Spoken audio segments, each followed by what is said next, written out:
કેમ છો ગાઈસ, સ્વાગત છે મારા નવા વ્લોગમાં.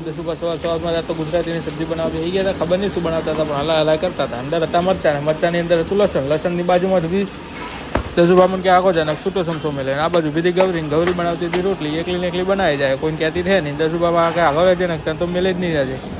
એક બાજુ તૈયાર થઈ ગયું હતું મંચુરિયન બધું સોમન ને. પછી દસુભાઈ આપણે મસ્ત બેસી ગયા મંચુરિયન બનાવવા. મંચુરિયનનો આટો બાટો તૈયાર કરી દીધો. દસુભાઈ કે આટો તો ઠીક છે, પણ નાહીએ તો મજા આવે, દોડા થઈ જઈએ નક્કી. અને એક બાજુ ગૌરી ખબર નહીં અચાનક જ શનિમાની મારી ખાવા બેસી ગઈ, કહેતી નહીં, મેઠું નાખીને મેઠું બનાવે છે. અને જેવા આપણે બહાર ગયા એવી ખબર પડી કે લંગડો આવ્યો તો મફતનું ઠંડુ પાણી પીવા. પાણી તો પી લીધું, પણ પાણી પીતા ભાઈ પકડાઈ ગયો અને આવી ગયો કેમેરાની કેદમાં. મારા અમુક એક ધારી તાકી રહ્યો, મને કે આગો જાય ને છૂટું ગ્લાસ મારે હો. હા ને ગાઈસ, ભાઈ તો આપણે દસુભાઈ જવા જબ બેસી ગયા મંચુરિયન બનાવવા. મંચુરિયનના દાડા મસ્ત બનાવી દીધા હતા.